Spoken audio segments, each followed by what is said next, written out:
Hi everyone. Welcome to innovative house wife vlog. I hope అందరూ బాగున్నారని అనుకుంటూ ఈ వీడియో వచ్చేసి మనం వస్తువుల్ని వాడే కొద్దీ కొన్ని రోజులు పాతవైపోతాయి కదా, అలా పాతవైపోయిన వాటిని మరలా మనం ఎలా రీయూజ్ చేసుకోవచ్చో అన్న ఐడియాస్ అనేది షేర్ చేశాను. సో లేట్ చేయకుండా అవేంటో చూసేద్దాం. ఫస్ట్ ఐడియా వచ్చేసి ఇది మా పాప పాత ఫ్రాక్ అనమాట. ఈ ఫ్రాక్కి పై వైపున ఇలా నెట్టె క్లాత్ అయితే ఉంది, అలానే కొంచెం డిజైన్ లాగా కూడా ఉందన్నమాట. అందుకోసం 1 ఇంచు వెడల్పు ఉండేటట్లుగా చూసుకొని ఈ క్లాత్ అనేది కట్ చేసుకోవాలి. కట్ చేసుకున్న తర్వాత మనం సూది దారంతో కట్ చేసిన వైపు నుంచి దారాన్ని పంపించేసి చివరంత వరకు తీసుకున్న తర్వాత ఈ దారాన్ని మనం ఇలా పట్టుకొని లాగినట్లయితే అది ఫ్లవర్ షేప్లో అయితే వచ్చేస్తుంది అనమాట.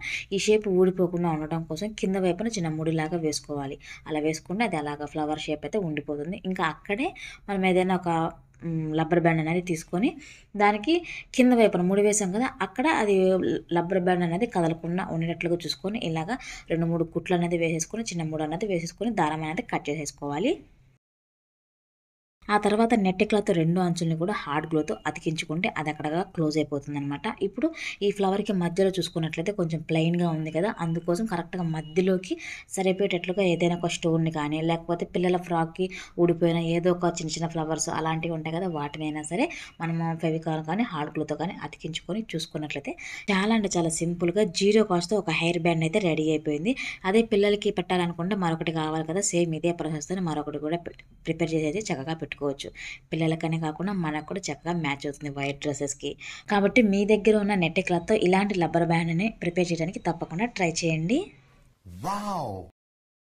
ఐడియా నెంబర్ 2, పిల్లలు వర్క్ చేసుకునేటప్పుడు కావాల్సిన మెయిన్ థింగ్స్ ఏంటి అంటే పెన్సిల్ అండ్ ఎరేజర్ అనమాట. సో పెన్సిల్ అయితే కనిపిస్తుంది, కొన్నిసార్లు ఎరేజర్ బుక్స్ మధ్యలో పడిపోయి కనిపించకుండా సతాయిస్తుంది కదా, అలాంటి టైంలో మనకి హోల్స్ పడిపోయిన బెలూన్ కానీ లేకపోతే పగిలిపోయిన బెలూన్ అయినా సరే మనం ఎరేజర్ ప్లేస్లో మనం యూజ్ చేసుకోవచ్చు. అంటే ఎరేజ్ చేసుకోవడానికి అనమాట. ఎరేజర్ కనిపించకుండా ఉన్న టైంలో ఇలాంటి ఒక బెలూన్ అనేది పక్కన పెట్టుకున్నట్లయితే చక్కగా ఎరేజ్ చేసుకొని వాళ్ళ వర్క్ అనేది ఫినిష్ చేసుకోవచ్చు. సో తప్పకుండా ట్రై చేయండి. అంటే ఆల్టర్నేటివ్గా యూజ్ చేసుకోవచ్చు అని మాత్రమే చెప్తున్నాను, ఎప్పుడు బెలూన్నే యూజ్ చేయాలి అని అయితే చెప్పట్లేదు. సో మీరు ఒకసారి తప్పకుండా ట్రై చేసి చూడండి, వర్క్ అవుతుంది. ఐడియా నెంబర్ 3, డోర్కున్న హ్యాండిల్ వలన ఇలా మనం డోర్ తీసిన ప్రతిసారి ఆ హ్యాండిల్ అనేది గోడకి వెళ్ళి తాకటం వలన ఇలాగ మచ్చలాగా పడిపోతుంది అనమాట గోడకి. అలా మచ్చలాగా పడకుండా ఉండటం కోసం ముందుగానే మనం హ్యాండిల్కి వెనక వైపున కొంచెం అంత డబుల్ సైడ్ ప్లాస్టర్ని కట్ చేసి అతికించుకున్నట్లయితే గోడకి మచ్చలు పడకుండా ఉంటుందన్నమాట.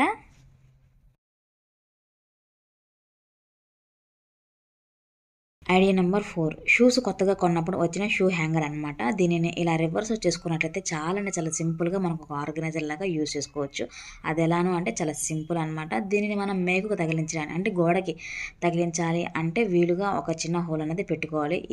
దీనికి మధ్యలో చూసుకున్నట్లయితే కొంచెం ఉబ్బెత్తుగా ఉందన్నమాట ప్లాస్టిక్, అందుకోసం అక్కడ హోల్ పెట్టే కన్నా ఏదైనా ఒక తాడుతో మనము ఒక మేకుకు తగిలించడానికి వీలుగా ఉండేటట్లుగా మనమే ఒక హ్యాంగర్ లాగా ముడి వేసుకున్నట్లయితే చాలా సింపుల్గా ఆర్గనైజర్ రెడీ అయిపోయింది. దీనిని ఇలానే మనం యూజ్ చేసుకోవచ్చు, కానీ కొంచెం డిఫరెంట్గా ఉండటం కోసము ఇక్కడ రౌండ్గా ఒక షేప్ లాగా ఉంది కదా, అక్కడ మా పాప పాత ఫ్రాక్ వచ్చిన ఫ్లవర్ అనమాట ఊడిపోయింది. అలానే ఫ్రాక్ కూడా పాతగా అయిపోయింది. ఆ ఫ్రాక్ ఉన్న ఫ్లవర్ని హార్డ్ గ్లూతో కానీ ఇలా ఫెవికాల్తో కానీ అతికించుకోవాలి. అలానే పై వైపున మనము తాడుతో ముడి వేసాం కదా, అది కూడా కనిపించకుండా ఉండటం కోసం ఇలాంటి ఒక చిన్న ఫ్లవర్ అన్న దాన్ని కూడా మనం హార్డ్ గ్లూతో అతికించుకోవాలి. ఇలా అతికించుకున్న తర్వాత చూసుకున్నట్టయితే చాలా సింపుల్గా మనకు ఒక కీ హోల్డర్ అయితే రెడీ అయిపోయింది. చూసారు కదా, షూ హ్యాంగర్ని కీ హోల్డర్ లాగా ఎలా రీయూజ్ చేసుకోవచ్చు అన్న ఐడియా. తప్పకుండా మీ దగ్గర ఇలాంటి హ్యాంగర్ ఉన్నట్లయితే ఈ విధంగా రీయూజ్ చేయడానికి ట్రై చేయండి. ఐడియా నెంబర్ 5, ఈ ఐడియా కోసం మెత్తగా ఉండే బనియన్ క్లాత్ లాంటి దాన్ని తీసుకోవాలి. అంటే పిల్లల డైలీ వేర్ ఉంటాయి కదా, సో అవన్నీ మెత్తగా ఉంటాయి కాబట్టి అందులో నుంచి ఏదైనా ఒక పీస్ని, ఇక్కడ నేను తీసుకుంది కలర్ షేడ్ అయిపోయిన మా పాప ఫ్రాక్ అనమాట. అందులో నుంచి ఇలా హాఫ్ సర్కిల్ అనేది డ్రా చేసుకొని అలానే కట్ చేసుకోవాలి. అంటే 2 పీసులు వచ్చేటట్లుగా కట్ చేసుకోవాలి. ఆ తర్వాత ఈ అంచుని కూడా కొంచెం అంత దూరం కట్ చేసుకోవాలి. అంటే మనం హ్యాంగర్కి తగిలించడానికి వీలుగా ఉండేటట్లుగా చూసుకొని ఎంత అయితే వరకు అయితే సరిపోతుందో అంతవరకు కట్ చేసుకున్న తర్వాత ఇప్పుడు ఒక పీస్ని పీస్ని మనం రివర్స్లో పెట్టేసి దాని మధ్యలో ఈ హ్యాంగర్ అన్నది చిన్న క్లాత్ పీస్ని కట్ చేసుకున్నాం కదా దాన్ని పెట్టేసి దానిపైన మళ్ళీ ఇంకొక పీస్ అనేది పెట్టేసి ఇలా రౌండ్గా కుట్టుకోవాలి. దీనిని ఇలా రివర్స్ చేసుకున్న తర్వాత ఇప్పుడు ఏదైనా ఒక పాత నాప్కిన్ అనేది తీసుకొని దానికి ఒకవైపు కార్నర్లో చిన్న చిన్న ప్లేట్స్ లాగా పెట్టుకోవాలి. అంటే మనం ఫస్ట్ కుట్టుకున్న క్లాత్కి వెడల్పుకి సరిపోయేటట్లుగా ఈ నాప్కిన్ యొక్క ఈ ప్లేట్స్ అనేది కూడా కరెక్ట్గా సరిపోయేటట్లుగా మనం అడ్జస్ట్ చేసుకుని ఇలా ప్లేట్స్ అనేది పెట్టేసుకొని మెషిన్ పైన కుట్టుకుంటున్నాను. లేకపోతే చేత్తోనైనా సరే మనం కుట్టుకోవచ్చు, ఏది ఈజీగా ఉంటే అదనమాట. ఇలా కుట్టిన దీనిని ఇప్పుడు మనం ఫస్ట్ కుట్టుకున్నాం కదా చిన్న క్లాత్ పీసు దాని లోపల పెట్టేసేసి మనం యాజ్ ఇట్ ఈజ్గా ఇది కదలకుండా ఉండేటట్లుగా ఇలా ఒక స్టిచ్ అనేది వేసుకోవచ్చు, లేకపోతే హార్డ్ గ్లూతోనైనా సరే అతికించుకోవచ్చు. ఇలా పూర్తిగా కుట్టిన తర్వాత ఇప్పుడు ఏదైనా ఒక ఫ్లవర్ లాంటి దాన్ని ఈ హ్యాంగర్కి ఒకవైపున హార్డ్ గ్లూతో అతికించుకోవాలి. ఇలాంటి ఫ్లవర్స్ లేకపోయినట్లయితే ప్లెయిన్గా ఇలానైనా సరే మనం మేకుకు తగిలించుకొని యూజ్ చేసుకోవచ్చు అనమాట. సో ఇలా అతికించిన తర్వాత చూసుకున్నట్టయితే చాలా అంటే చాలా సింపుల్గా మనకి హ్యాండ్ టవల్ అయితే రెడీ అయిపోయింది. దీనిని డైనింగ్ హాల్లో కానీ లేకపోతే కిచెన్లో కానీ పెట్టుకొని చక్కగా మనం హ్యాండ్స్ వచ్చుకొని హ్యాండ్ టవల్ లాగా యూజ్ చేసుకోవచ్చు అనమాట. ఇక్కడ మీరు చూసుకున్నట్లయితే ఇక్కడ మనం యూజ్ చేసిన మొత్తం కూడా పాతవేనమాట. అంటే పైన ఉన్న చిన్న క్లాత్ పాతదే, కింద ఉన్న నాప్కిన్ కూడా పాతదే. అంటే ఇలా పాతగా అయిపోయిన వాటిని మనకు అవసరానికి తగినట్టు కొత్తగా రీయూజ్ చేసుకొని వాడుకోవచ్చు అనమాట. సో తప్పకుండా మీరు ట్రై చేయండి ఈ ఐడియాని. ఇంకా నెక్స్ట్ ఐడియా వచ్చేసి సూదిలో దారం ఎక్కించే ట్రిక్ అనమాట. చాలా అంటే చాలా సింపుల్ అనమాట. అది ఎలాను అంటే ఫస్ట్ ఏదైనా పాతగా ఉన్న కరెంటు వైర్ అనేది తీసుకొని దాని లోపల ఇలాగా రాగి వైర్లు ఉంటాయి కదా అందులో నుంచి ఒక్క రాగి తీగను మాత్రమే తీసుకోవాలి. ఇది చాలా డెలికేటెడ్గా ఉంటుంది, కట్ చేసుకునేటప్పుడు చాలా వరకు తెగిపోతూ ఉంటాయి అనమాట. అందుకని కొంచెం జాగ్రత్తగా ఒక్క రాగి తీగను మాత్రమే తీసుకోవాలి. ఆ తర్వాత ఒక సిరప్ బాటిల్ అనేది తీసుకోవాలి, అది క్యాప్. ఈ క్యాప్కి మధ్యలోకి చిన్న హోల్ అనేది పెట్టేసుకొని మనం తీసుకున్న ఈ రాగి తీగ ఉంది కదా దానిని మధ్యలోకి ఫోల్డ్ చేసుకొని ఆ హోల్లో నుంచి పంపించేసుకోవాలన్నమాట.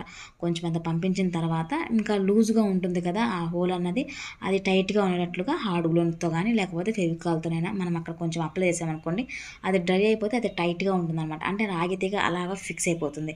ఇలా ఫిక్స్ అయిన దాన్ని మనము మనకి ఎన్ని పోగుల దారాన్ని ఎక్కించాలి అని అనుకుంటే ఆ తీగలో నుంచి మనం పంపించిన తర్వాత ఈ తీగని మనం సూదిలోకి ఇలా పంపించేసామనుకోండి అలాగా మనం దారాన్ని అనేది చక్కగా ఎక్కించుకోవచ్చు. అంతే, మరి చాలా సింపుల్గా మనం ఎన్ని పోగుల దారానైనా సరే చక్కగా సూదిలోకి ఎక్కించుకోవచ్చు అనమాట, ఇంకా కంగారు లేకుండా. సో దీనిని మనం ఇలాగా జాగ్రత్తగా స్టోర్ చేసుకున్నట్టయితే మనం ఎప్పుడైనా సరే యూజ్ చేసుకోవచ్చు. ఐడియా నెంబర్ 7, పిల్లలు పూర్తిగా వాడేసిన బుక్స్ అయితే ఉంటాయి కదా, సో వాటిని మనం పడవేయకుండా అంటే పేపర్లు వాటికి అమ్మేసేయకుండా మనం కిచెన్లో యూజ్ చేసుకోవచ్చు అనమాట, ఒక ఆర్గనైజర్ లాగా. అది ఎలా అంటే ఫస్ట్ ఈ బుక్స్లో నుంచి మధ్యలో ఉంటుంది కదా పిన్ను, ఆ పిన్ను దగ్గర ఉన్న పేపర్ అనేది తీసుకోవాలి. అంటే 2 పేపర్ వచ్చేటట్టుగా చూసుకోవాలన్నమాట. ఇలా తీసుకున్న తర్వాత ఈ పేపర్ని ఆల్రెడీ 2 మడతలు ఉంది కాబట్టి మళ్ళీ ఇంకొకసారి మడత వేసుకున్నట్టయితే 4 మడతలుగా వస్తుందన్నమాట. ఆ తర్వాత మధ్యలోకి చూసుకొని ఇలా ట్రయాంగిల్ షేప్ వచ్చేటట్టుగా 2 వైపులా కూడా మడత పెట్టుకొని ఇప్పుడు 2 వైపుల నుంచి కూడా 1 ఇంచు వెడల్పు ఉన్నట్లుగా చూసుకొని ఈ రెండింటిని కూడా లోపలికి ఇలా మర్చుకొని కింద ఎక్స్ట్రాగా పేపర్ ఉంది కదా దానిని లాక్ సిస్టమ్ వచ్చేటట్లుగా ఇలాగ మధ్యలోకి మర్చేసుకొని లోపలికి మనం మర్చిపోవాలన్నమాట. అంటే అది అక్కడ లాక్ అయిపోతుంది. ఇలానే రెండో వైపు కూడా మర్చిపోవాలి. ఇప్పుడు దీన్ని ఓపెన్ చేసి చూసామనుకోండి ఒక చిన్న బుట్టలాగా రెడీ అయిపోతుంది. ఇంకా ఈ ఐడియా అయితే కొత్తదైతే కాదనమాట, నా చిన్నతనంలో అంటే నేను 90s కిడ్ అనమాట. ఇప్పుడున్న పిల్లలకి కిచెన్లో సెట్లు అయితే అవైలబుల్గా ఉంటాయి. అప్పుడైతే మేము ఆడుకునే టైంలో అలాంటివి లేవు కాబట్టి ఇలాంటి అయిపోయిన బుక్స్ని జాగ్రత్తగా దాచుకొని ఇలాంటి ముని బుట్టలు రెడీ చేసుకొని వీటితోనే మేము ఆడుకునే వాళ్ళము. ఇంకా ఈ వీడియో చూస్తున్న మీలో ఎవరైనా 90s కిడ్ ఉన్నట్లయితే కామెంట్ సెక్షన్లో చిన్న స్మైల్ అనేది కామెంట్ చేయండి. సో చూసారు కదా బుజ్జి బుట్టని ఎలా రెడీ చేసుకోవాలి. ఇలా మనకి కావాల్సిన పేపర్స్తో ఇలా వీటన్నిటిని కూడా రెడీ చేసుకొని ఇందులోనే వేరే సపరేట్గా ఆర్గనైజర్ లేకుండా ఈ బుట్టలోనే పెట్టేసుకుని దీన్ని కిచెన్లో ఒక సైడ్లో పెట్టుకున్న తర్వాత మనం కిచెన్లో వంట చేసేటప్పుడు కూరగాయల వేస్ట్ వస్తుంది కదా, ఆ వేస్ట్ అనేది మనం ప్రతిసారి ప్లేట్ కానీ లేకపోతే కౌంటర్ టాప్ మీద కట్ చేసి మళ్ళీ సపరేట్గా దాన్ని వేరొక దానిలోకి వేసి ఆ తర్వాత డస్ట్బిన్లోకి వేయాలి. ఇలా వేసిన తర్వాత కూడా మళ్ళీ కౌంటర్ టాప్ని మనం క్లీన్ చేసుకోవాలి. అంటే కొంచెం కాస్త ఉల్లిపాయ పొట్టు ఇలాంటివి రసం కింద పడుతూ ఉంటుంది కదా దాన్ని మళ్ళీ క్లీన్ చేసుకోవాలి. ఇంతగా ప్రాసెస్ లేకుండా ఇలాంటి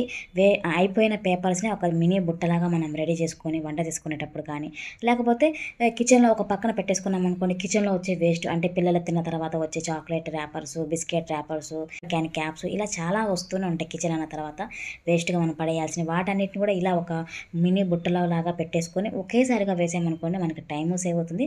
సో చూడటానికి కూడా నీట్గా ఉంటుంది అనమాట కిచెన్. సో తప్పకుండా మీరు ట్రై చేయండి. నెక్స్ట్ ఐడియా వచ్చేసి డ్రై అయిన నెయిల్ పాలిష్లో మనం యూస్ చేసుకునే ఏ ఫ్లేవర్ డియోడ్రెంట్ కానీ లేకపోతే బాడీ స్ప్రే దేనైనా సరే ఒక 2-3 సార్లుగా ఇలా స్ప్రే చేసుకోవాలన్నమాట. అంటే లిక్విడ్ లోపల ఉన్న నెయిల్ పాలిష్ని బట్టి స్ప్రే చేసుకొని బాగా షేక్ చేసుకోవాలి. అంటే ఈ స్ప్రే అన్నది కంప్లీట్గా నెయిల్ పాలిష్లో కలిసేలాగా స్ప్రే చేసుకున్న తర్వాత చూసుకుంటే ఇలాగా మళ్ళీ కొంచెం పలచగా అయిపోతుంది అనమాట నెయిల్ పాలిష్. సో తప్పకుండా ట్రై చేయండి.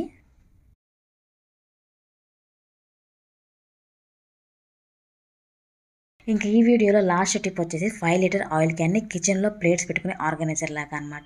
ఆర్గనైజరే కానీ కొంచెం కొత్తగా ట్రై చేశాను అనమాట. సో దానికోసం పైన ఉన్న కవర్, అదే కాగితం కవర్ అనేది తీసిన తర్వాత దీన్ని రౌండ్గా మార్క్ చేసుకోవాలి. అలానే సైడ్స్లో హ్యాండిల్ షేప్ వచ్చేలాగా 2 వైపులా కూడా ఇలా గుర్తుపెట్టుకొని అలానే కట్ చేసుకోవాలి. ఇలా కట్ చేసిన తర్వాత వాటర్తో శుభ్రంగా ఒకసారి క్లీన్ చేసుకొని ఇప్పుడు ఈ క్యాన్కి ఫ్రంట్ సైడ్లో 2 ఇంచుల డిస్టెన్స్ ఉండేటట్లుగా చూసుకొని చిన్న చిన్న గుర్తులు అనేది పెట్టుకోవాలి. ఇలా గుర్తు పెట్టుకున్న దగ్గరే మనం ఇలాగ నిలువుగా ఒక గీతల్లాగా గీసుకోవాలన్నమాట. ఎందుకు అలా గీసుకోవాలనేది తర్వాత మీకే అర్థమవుతుంది. ఇలాగ ఒకవైపు గీసుకున్నాం కదా, ఇలానే రెండో వైపు కూడా అలాగ 2 ఇంచులు దగ్గరే గుర్తు అన్నది పెట్టుకొని ఇలా నిలువుగా గీతలు గీసుకోవాలి. అంటే రెండు వైపులా కూడా మనం పెట్టుకున్న గుర్తులు అదే నిలువు గీతలు అనేది కరెక్ట్గా ఒకే లైన్లో ఉండాలన్నమాట. ఇలా చూసుకొని జాగ్రత్తగా లైన్ అనేది డ్రా చేసుకోవాలి. ఇలా డ్రా చేసుకున్న తర్వాత మనం వీటిని కట్ చేసుకోవాలి. వీటిని ఎలా కట్ చేయాలి అంటే నేను ఇక్కడ టిక్ మార్క్ పెడుతున్నాను కదా, వాటిని మాత్రమే కట్ చేసుకోవాలి. ఇంటూ మార్క్ పెట్టిన వాటిని కట్ చేయకూడదు. అంటే ఒకటి వదిలేసి ఒక 2 ఇంచుల దగ్గర ఈ క్యాన్ అనేది కట్ చేసుకోవాలి. ఆ తర్వాత వదిలేసి దాని పక్కన ఉన్నదాన్ని కట్ చేసుకోవాలి. ఇలా ఒకవైపు అయితే కట్ చేసాం కదా, ఇలానే రెండో వైపు కూడా ఒకటి వదిలేసి, అంటే మనం ఇటువైపు ఏదైతే కట్ చేసామో అటువైపు కూడా కరెక్ట్గా చూసుకొని కట్ చేసుకోవాలన్నమాట. ఇలాగ ఫైనల్గా కట్ చేసుకున్న తర్వాత చూసుకున్నట్లయితే మన ఆర్గనైజర్ రెడీ అయిపోయింది. సో దీన్ని ఎలా యూజ్ చేసుకోవచ్చు అంటే కిచెన్లో మనం కౌంటర్ టాప్ మీద పెట్టేసుకొని చక్కగా ఇందులో ప్లేట్స్ అన్నది ఇలా ఆర్గనైజ్ చేసుకోవచ్చు. ఇక్కడ నేను 4 ప్లేట్స్ మాత్రమే చూపిస్తాను కదా, ఇంకా చిన్న చిన్నగా ఉన్న ప్లేట్స్ అయితే ఉంటాయి కదా, సో వాటిని కూడా మనం ఇందులో పెట్టేసి చక్కగా యూజ్ చేసుకోవచ్చు అనమాట. సో చూసారు కదా, ఆయిల్ క్యాన్తో మనం ప్లేట్స్ పెట్టుకునే ఆర్గనైజర్ లాగా కొంచెం కొత్తగా అనమాట. కొత్తగా అనిపించింది అని అనుకుంటున్నాను. మీకు కొత్తగా ఉందా లేదా అన్నది నాతో కామెంట్ సెక్షన్లో కామెంట్ చేయండి. తప్పకుండా కామెంట్ చేయండి. సో చూసారు కదా, ఈ వీడియోలో నేను షేర్ చేసిన రీయూజ్ ఐడియాస్ అలానే హోమ్ డెకర్ ఐడియాస్ తప్పకుండా ట్రై చేయండి. అందరికీ యూజ్ అవుతాయి అని అనుకుంటూ ఇలాంటి మరికొన్ని ఇంట్రెస్టింగ్ అండ్ యూస్ఫుల్ ఐడియాస్తో నేను మీ ముందుకు వచ్చేస్తాను. అప్పటి వరకు కీప్ వాచింగ్ మై ఛానల్.